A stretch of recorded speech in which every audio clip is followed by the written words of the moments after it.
चलिए आज हम लोग राष्ट्रपति चैप्टर पढ़ेंगे। आप लोगों को रेलवे व्यू से मैं राष्ट्रपति चैप्टर से रिलेटेड जितने भी क्वेश्चन रेलवे में या एसएससी के एग्ज़ाम में पूछे जाते हैं तो उस हिसाब से उसको ध्यान में रखते हुए ये राष्ट्रपति चैप्टर का वीडियो मैं लाया हूँ। चलिए पढ़ा जाए। देखिए, राष्ट्रपति का पद जो है वो भारतीय संविधान के 395वें अनुच्छेद में अनुच्छेद 52 के तहत अनुच्छेद 52 भाग 5 के तहत हमारे भारत के राष्ट्रपति का पद जो है वो लाया गया है। ठीक है, अनुच्छेद 52 के तहत हमारे भारत का एक राष्ट्रपति होगा, ऐसा संविधान में लिखा गया है। अनुच्छेद 53 के तहत राष्ट्रपति में समस्त कार्यपालिका शक्ति निहित होगी, यह बोला गया। अब बात आई कार्यपालिका शक्ति। तो कार्यपालिका का मतलब क्या होता है? तो हमारे भारत में 3 पालिका हैं, एक है न्यायपालिका, एक है कार्यपालिका और एक है विधायिका। यानी तो कार्यपालिका क्या होते हैं, विधायिका क्या होता है, वो मैं आगे चल के संसद चैप्टर में पढ़ाऊंगा तो उसमें बताऊंगा मैं आप लोगों को, लेकिन थोड़ा सा समझ लीजिए। ठीक है, कि कार्यपालिका किसको कहते हैं। तो देखिए, विधायिका क्या होता है ना कि विधायिका कानून बनाने का काम करता है। जैसे विधायिका में संसद आते हैं, संसद में लोकसभा एवं राज्यसभा होता है, तो वो दोनों जो है वो कानून बनाने का काम करते हैं, उनको विधायिका कहा जाता है। और कार्यपालिका क्या होता है कि ये लोग जो भी कानून बनाते हैं ना, लोकसभा एवं राज्यसभा, विधायिका जो कानून बनाता है उस पर बैठकर राज जो करते हैं तो वही कार्यपालिका होता है। तो कार्यपालिका में बैठकर कौन राज करता है? तो जो भी मंत्रीगण उसमें से, संसद में से जो मंत्रीगण चुनाते हैं लोग ना, जो प्रधानमंत्री हुए या जितने भी मंत्री परिषद हुए, तो ये सारे लोग जो है वहाँ बैठकर कार्यपालिका में बैठकर राज करते हैं। मैंने उस बनाए गए नियम पर जो है वो बैठकर राज करते हैं, तो वो होते हैं कौन? मंत्री लोग होते हैं। तो उसी को कार्यपालिका कहा जाता है। और कोई भी नियम जो बनाता है वो विधायिका बनाता है, लेकिन उस पर राज कौन करता है? कार्यपालिका। मैंने मंत्री लोग उसको लागू करवा कर और भारत को, देश को चलाते हैं अपना। ठीक है, तो उसी को कार्यपालिका कहा जाता है। लेकिन कहा गया है कि कार्यपालिका शक्ति राष्ट्रपति में निहित का मतलब आखिर ये पावर राष्ट्रपति में कैसे निहित हुआ कि यह बात बोला गया है? तो वो इसलिए बोला गया है कि कार्यपालिका शक्ति राष्ट्रपति में निहित होती है क्योंकि जो भी कानून विधायिका बनाती है, जब तक राष्ट्रपति उस पर सिग्नेचर नहीं करेंगे तब तक ये कार्यपालिका में बैठे जो मंत्रीगण हैं वो राज नहीं कर सकते। तो बोलिए, लास्ट सिग्नेचर किसका होता है? राष्ट्रपति का होता है। राष्ट्रपति के बिना सिग्नेचर के कोई भी कानून अपना रूप नहीं ले सकता है। मैंने ये लोग बैठकर जो नियम कानून बनाए गए, कानून पर जो राज करेंगे वो राष्ट्रपति के बिना सिग्नेचर के नहीं कर सकते। इसीलिए यही शक्ति को कार्यपालिका शक्ति कहा जाता है, वो राष्ट्रपति के पास निहित होती है। अनुच्छेद 53 के तहत यह बात बोला गया है। हमारे भारत के राष्ट्रपति देश का सर्वोच्च पद होता है, भारत के राष्ट्रपति का। इसीलिए भारत के राष्ट्रपति को जो है ना वो भारत का प्रथम नागरिक भी कहा जाता है। क्वेश्चन पूछेगा कि भारत का प्रथम नागरिक कौन है, तो राष्ट्रपति होते हैं। ठीक है, सबसे सर्वोच्च पद होता है। इसीलिए राष्ट्रपति माने राष्ट्र का मालिक, पति माने मालिक होता है, इनको मालिक बनाया गया है। ठीक है, और संवैधानिक इनको अध्यक्ष भी कहा जाता है। ठीक है, क्योंकि संविधान में जितने भी नियम बनते हैं ना वो नियम तभी लागू हो सकते हैं जब राष्ट्रपति उस पर सिग्नेचर करेंगे। इसीलिए इनको संवैधानिक अध्यक्ष भी कहा जाता है। ठीक है, और प्रथम नागरिक तो बता ही दिया आप लोगों को कि भारत का प्रथम नागरिक राष्ट्रपति होते हैं। अब आते हैं अनुच्छेद 54। अनुच्छेद 54 के तहत राष्ट्रपति के निर्वाचन की बात कही गई है। यानी राष्ट्रपति का जो निर्वाचन जो होगा वो अनुच्छेद 54 के तहत बताया गया है। तो आखिर इनके निर्वाचन में कौन कौन भाग लेते हैं वो बात अनुच्छेद 54 में ही बोला गया है। तो राष्ट्रपति के निर्वाचन में लोकसभा के निर्वाचित सदस्य, ठीक है, एवं राज्यसभा के, लोकसभा के जितने भी निर्वाचित सदस्य हैं वो भाग लेते हैं, राज्यसभा के भी निर्वाचित सदस्य भाग लेते हैं, एवं सभी राज्यों के विधानसभा के जो सदस्य होते हैं, विधायक लोग जो होते हैं, वो भी विधानसभा के निर्वाचित सदस्य जो है वो भाग लेते हैं राष्ट्रपति के निर्वाचन में। ठीक है, हम मनोनीत की बात नहीं कर रहे हैं। देखिए, हम इसलिए निर्वाचित सदस्य का नाम ले रहे हैं क्योंकि लोकसभा में 2 एंग्लो इंडियन सदस्य को मनोनीत किया जाता है, राष्ट्रपति के द्वारा मनोनयन किया जाता है। जो बिना इलेक्शन के ही वो 2 आदमी को माने राष्ट्रपति चुन देंगे तो वो भी सदस्य बन सकते हैं संसद के, लोकसभा के। और राज्यसभा में 12 सदस्यों का मनोनयन होता है, आगे चल के हम बताएंगे। तो वो मनोनयन जो है ना, वो राज्यसभा में जो चुनाव होता है वो मनोनयन साहित्य, कला, विज्ञान एवं समाज सेवा के क्षेत्र में उत्कृष्ट योगदान जो देते हैं ना, जो लोग, जैसे रेखा हीरोइन है, जो बॉलीवुड में अच्छा उनका प्रभाव है, तो वो भी उत्कृष्ट योगदान है उनका, तो उनको जो है राज्यसभा का सदस्य बनाया गया था। सचिन तेंदुलकर अपने क्रिकेट क्षेत्र में क्रिकेट का भगवान माना गया है, उनका भी उत्कृष्ट योगदान है। तो ऐसे ऐसे माने देश के यूनिक व्यक्ति जो जिस क्षेत्र में भी हो, समाज सेवा क्षेत्र हो या खेल क्षेत्र हो, माने जो भी क्षेत्र है, ये साहित्य, कला, विज्ञान एवं समाज सेवा के क्षेत्र में उत्कृष्ट योगदान माने सबसे अच्छा प्रभाव डाले होंगे इस देश पर, उन्हीं में से किसी व्यक्ति को जो है वो राज्यसभा का जो है वो सदस्य चुना जाता है, वो भी भारत के राष्ट्रपति के द्वारा। तो वो लोग लेकिन इसके चुनाव में भाग नहीं ले सकते। जो मनोनयन किए जाते हैं ना, वो राष्ट्रपति के चुनाव में भाग नहीं ले सकते। जो निर्वाचित होते हैं, जिसको जनता चुनती है, वही लोग राष्ट्रपति के चुनाव में भाग ले सकते हैं। इसीलिए मैं बोला हूँ अभी कि राष्ट्रपति के चुनाव में लोकसभा के निर्वाचित सदस्य, न कि मनोनीत, राज्यसभा के भी निर्वाचित सदस्य और सभी राज्यों के विधानसभा के निर्वाचित सदस्य जो है वो भाग लेंगे राष्ट्रपति के चुनाव में। एवं एक और इसमें चीज जोड़ा गया है कि राष्ट्रपति के चुनाव में अपना भारत में 7 केंद्र शासित प्रदेश है, जिसमें 2 केंद्र शासित प्रदेश दिल्ली एवं पांडिचेरी ऐसा है जहां पे मुख्यमंत्री का भी चुनाव होता है। नहीं तो बाकी 5 केंद्र शासित प्रदेश और है जिसको किसी न किसी राज्य से जोड़ा गया है। वहां पे गवर्नर लोग जाकर राज करते हैं और वो केंद्र का शासन वहां पे होता है, वहां मुख्यमंत्री का चुनाव नहीं होता है। ठीक है, तो उन 5 राज्यों को किसी न किसी राज्य में अटैच कर दिया गया है। जैसे अंडमान निकोबार को पश्चिम बंगाल में अटैच कर दिया गया है, फिर दादर नगर हवेली वो सब मैंने महाराष्ट्र वगैरह, गुजरात वगैरह के साथ उसको जोड़ दिया गया है। ठीक है, तो जहां पे मुख्यमंत्री का चुनाव होता है वह केंद्र शासित प्रदेश, तो वो केंद्र शासित प्रदेश 2 है, दिल्ली एवं पांडिचेरी। तो वहां भी तो जब मुख्यमंत्री का चुनाव वहां हो रहा है, इसका मतलब वहां के भी विधायक लोग होंगे तभी ना मुख्यमंत्री का चुनाव।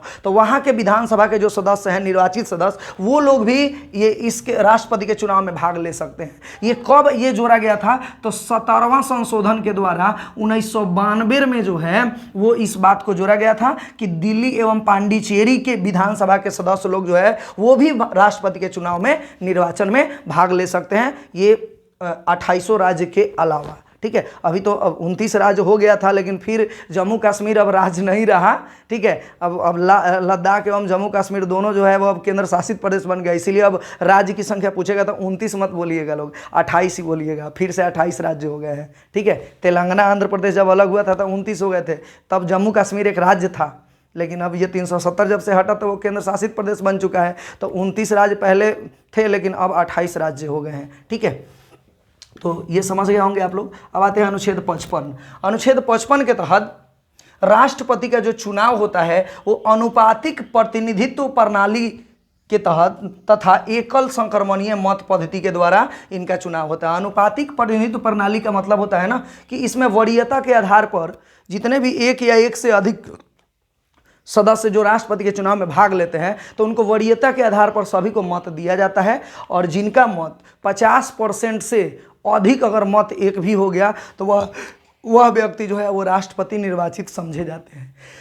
ये बात बोला गया है। और एकल संक्रमणीय मत मतलब ये जो है ना वो विधानसभा के जो सदस्य लोग हैं, जो विधानसभा के सदस्य एवं संसद के जो सदस्य लोग होते हैं, तो इसका एक रेशियो, ये अनुपातिक प्रतिनिधित्व प्रणाली के तहत जो है ना वो यही चीज़ बोला गया है ना कि वो जो भी संसद के सदस्य लोग हैं वो उनका जो वोटिंग जो होता है वो जनसंख्या के आधार पर रेशियो निकाल कर किया जाता है, और विधानसभा के भी सदस्य लोगों का जो वोटिंग का वैल्यू होता है वो जनसंख्या के आधार पर निकाल कर और तब ये किया जाता है। इसी को अनुपातिक प्रतिनिधित्व प्रणाली कहा जाता है। और एकल संक्रमणीय मत का मतलब कि वही वरीयता के आधार पर सारे लोगों को वोटिंग किया जाता है। 50% से अधिक मत जिनका होता है वो राष्ट्रपति चुना जाते हैं। यह अनुच्छेद 55 हो गया।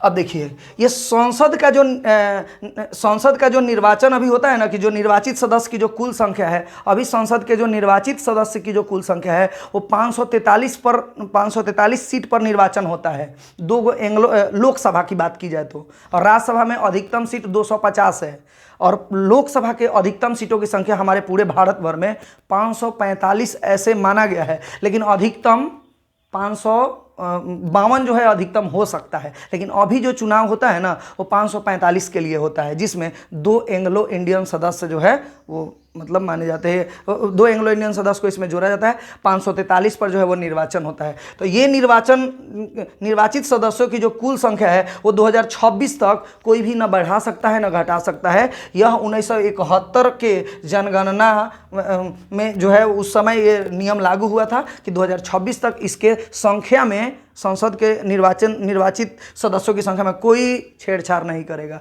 2026 के बाद, अभी अब तुरंत आने ही वाला है 2026, तो उसके बाद जो है वो जनसंख्या जब बहुत ज़्यादा बढ़ जाएगा तो और भी अभी लोकसभा के सीट बढ़ाए घटाए जाएंगे। घटाए तो नहीं जाएंगे, बढ़ाए ही जाएंगे। ठीक है, ये क्वेश्चन पूछा है इसलिए हम नोट में आप लोगों को लिखवा दिए हैं। अब आते हैं राष्ट्रपति पद की योग्यता। अब यानी राष्ट्रपति बनने की योग्यता क्या है? तो राष्ट्रपति बनने की योग्यता जो है वो पहली योग्यता ये होनी चाहिए कि वह भारत का नागरिक होना चाहिए, वह व्यक्ति जो भारत का नागरिक हो। दूसरा, उसकी न्यूनतम आयु 35 वर्ष पूरी हो चुकी हो। ठीक है, वह व्यक्ति भारत का नागरिक हो, पहला कंडीशन।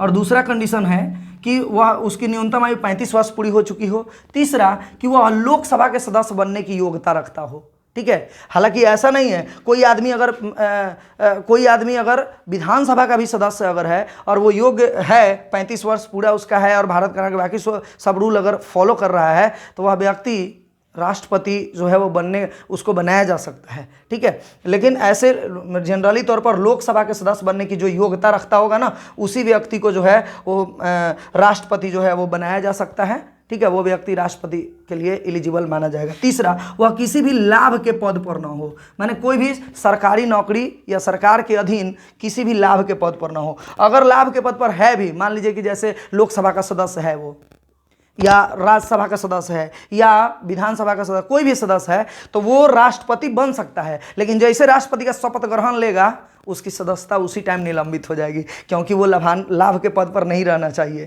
ठीक है, तो लाभ के पद पर अगर रहते हुए भी अगर चुनाव लड़ता है तो वो ये लोकसभा राज्यसभा का सदस्य वैसा हो सकता है। नहीं तो ये सरकारी नौकरी अगर कर रहा हो तो वो उस टाइम राष्ट्रपति के लिए नामांकन जो है वो नहीं करा सकता, उसे इस्तीफा देना पड़ेगा उसको। लेकिन लोकसभा राज्यसभा के सदस्य के रूप में अगर है राजनीति में, तो वो सदस्य रहते हुए भी चुनाव में भाग ले सकता है।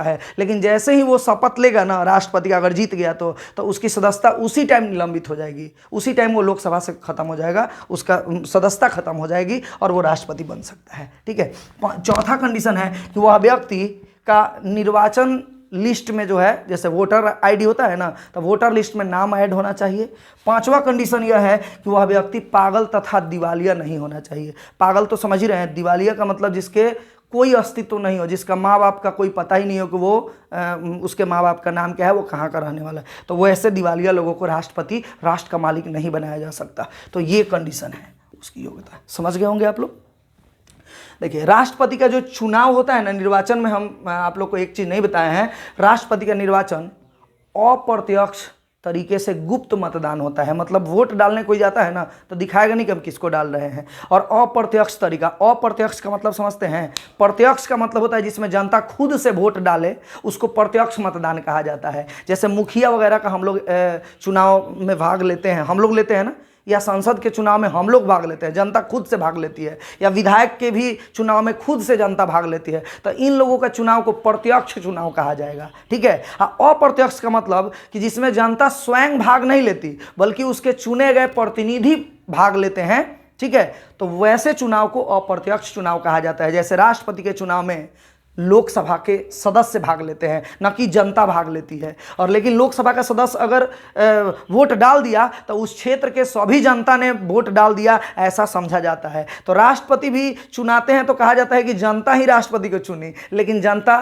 खुद से वोट डालकर नहीं चुनी, बल्कि उसके चुने गए प्रतिनिधि जो है वो वोट डाले और समझा गया कि जनता चुन ली, तो जनता तो डायरेक्टली तो नहीं आई, इनडायरेक्ट रूप से जनता का नाम हुआ, तो इसी को अप्रत्यक्ष चुनाव कहा जाता है। तो राष्ट्रपति का चुनाव अप्रत्यक्ष चुनाव हो गया, ठीक है। लेकिन यही मुखिया का चुनाव क्या हुआ, प्रत्यक्ष हो गया। विधानसभा का चुनाव क्या हो गया, प्रत्यक्ष हो गया, क्योंकि विधानसभा में खुद से जनता वोट डालती है, ठीक है। तो राष्ट्रपति का चुनाव अप्रत्यक्ष तरीके से गुप्त मतदान होता है, ठीक है। अब देखिए प्रस्तावक एवं अनुमोदक समर्थक। तो प्रस्तावक क्या होता है, तो राष्ट्रपति के चुनाव में कोई भी आदमी अगर चाहे तो भाग, ऐसे अगर छूट दे दिया जाए तो कोई भी आदमी भाग लेना शुरू कर देगा कि हम भी नामांकन करा लेते हैं, 35 साल का उम्र हो जाएगा तो वैसे कोई नहीं कर सकता, उसके लिए कंडीशन है। नहीं तो ऐसे तो बहुत सारे लोग अपना नाम कमाने के लिए कि चलो 10% नाम हो जाए, राष्ट्रपति का इलेक्शन लड़ लेते हैं, तो वैसे नहीं होगा। उसके लिए ना 50 प्रस्तावक होना चाहिए आपको, माने 50 लोग कम से कम सपोर्ट करने वाले होने चाहिए, वो भी सांसद वगैरह लोग जो है वैसे लोग होने चाहिए जो आपके 50 माने लोग आपके हैंड में हो, तो वैसे तब जाकर आप 50 प्रस्तावक, वो भी संसद भवन में या विधान मंडल भवन में जाने वाले जैसे व्यक्ति होने चाहिए, तब जाकर आप राष्ट्रपति के चुनाव के लिए जो है वो नामांकन करा सकते हैं, ठीक है। तो 50 प्रस्तावक, अब 50 अनुमोदक समर्थक, जिसे अनुमोदक का मतलब समर्थक होता है, समर्थन करने वाला, तो 50 समर्थन करता होना चाहिए, तो तब जाकर जो है वो राष्ट्रपति के चुनाव में आप नामांकन के लिए एलिजिबल हो सकते हैं, ठीक है। और जमानत राशि, जमानत राशि जो है राष्ट्रपति का जब चुनाव में भाग आप जाइएगा चुनाव में भाग लेने के लिए, तो जमानत राशि के रूप में पहले 15,000 रुपये जमा कराना पड़ता था। 15,000 रुपये, देखिए कोई भी छोटा से छोटा चुनाव हो जमानत राशि जरूर जमा करवाया जाता है। मुखिया का भी चुनाव होगा ना, तो जो जब नॉमिनेशन कराने जाता है ना आदमी, उस समय 1,000-1,500 रुपये जरूर लगता है ना, उसी को जमानत राशि कहा जाता है। और यह जमानत राशि, अगर आप चुनाव में भाग लिए, जमानत राशि आपने दे दिया, ठीक है, अगर आपका 1/10 टोटल जितने भी वोटर लिस्ट में नाम है लोगों का, आप खड़ा हुए, उसका 1/10वां हिस्सा अगर आपको वोट मिल गया, तो यह जमानत राशि आपको रिटर्न भी किया जा सकता है, आप जाकर ले सकते हैं जहां से नॉमिनेशन कराए हैं, ठीक है। हालांकि ऐसा तो कोई लेने जाता नहीं है, अगर 1/10वां भाग अगर मिल भी जाता है तो 1,000-1,500 कौन लेने जाएगा, या राष्ट्रपति का जो चुनाव में भाग लेते हैं लोग, तो वो उतना पता नहीं लेते होंगे या नहीं, लेकिन ये लीगली है, लीगली यही है कि आप जमानत राशि ले सकते हैं। अगर आपको टोटल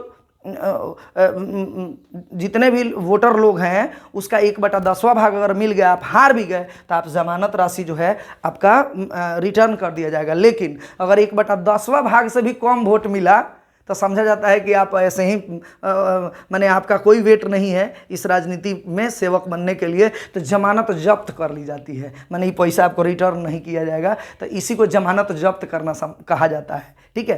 तो ये जमानत राशि पहले राष्ट्रपति के लिए 15,000 रुपया था, लेकिन अब बहुत ज़्यादा महंगाई भी वगैरह ये सब हो गया है, तो अभी फ़िलहाल में इसका 25,000 रुपया जो है वो जमानत राशि के रूप में लग रहा है नामांकन कराने के लिए, ठीक है। अब आते हैं मतदान स्थल। राष्ट्रपति के वोट डालने के लिए जो वोटर लोग होंगे, वोटर लोगों को मैं बताया ना, लोकसभा विधानसभा के लोग ये सब, तो उनका मतदान स्थल कहाँ होता होगा ये जानना। तो देखिए, जो भी राष्ट्रपति के चुनाव में भाग लेंगे, तो विधायक लोग जो भाग लेते हैं तो वो अपने अपने राज्य की राजधानी में जाकर वोट डालते हैं। जैसे अपना बिहार से जो भी विधानसभा के लोग राष्ट्रपति के चुनाव में भाग लेंगे या लिए होंगे, तो वो पटना में, राजधानी पटना है, वहाँ पे जाकर वोट डाले होंगे, ठीक है।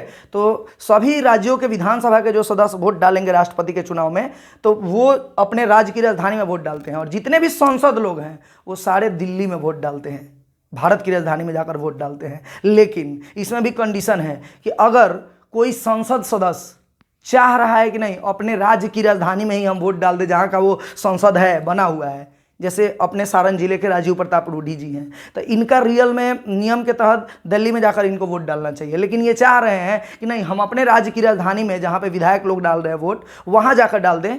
तो उसके लिए उनको कोई ये सूचना देना होगा 10 दिन पहले निर्वाचन आयोग को कि हम ये असमर्थ हैं दिल्ली जाने में, हमको यहाँ के लिए वोट डालने का अधिकार दिया जाए, तब जाकर यहाँ वो जाकर वोट डाल सकते हैं। ऐसे बिना, ऐसे जब मन किया कि नहीं हम दिल्ली नहीं जाएंगे और यहीं डालेंगे, तो अपने मर्जी से ऐसा नहीं कर सकते हैं। अगर वो चाहें तो अपने राज्य की राजधानी में डाल सकते हैं, लेकिन कह कर डालेंगे नहीं तो रियल में संसद वोटिंग डालने कहाँ जाएगा, दिल्ली जाएगा। और जो विधायक लोग जो होंगे वो जाते हैं अपने राज्य की राजधानी में वोट डालने के लिए राष्ट्रपति के। ठीक है।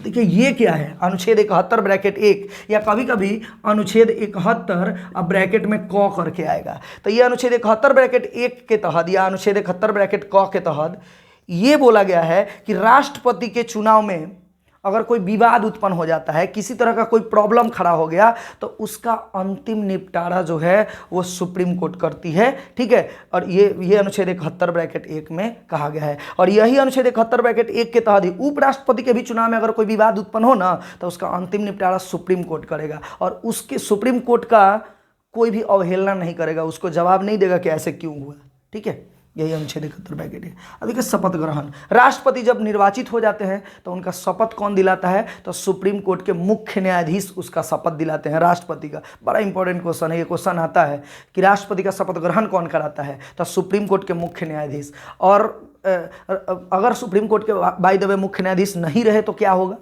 कौन दिलाएंगे उनको शपथ ग्रहण, तो सुप्रीम कोर्ट के जो वरिष्ठ न्यायाधीश उस समय होंगे, जो उसमें वरिष्ठ न्यायाधीश सुप्रीम कोर्ट में अगर मुख्य न्यायाधीश नहीं है तो उसके वरिष्ठ न्यायाधीश उनको राष्ट्रपति को शपथ ग्रहण दिलाते हैं, ठीक है। राष्ट्रपति का वेतन, पहले राष्ट्रपति का वेतन जो है वो 1.5 लाख रुपया प्रति महीना था।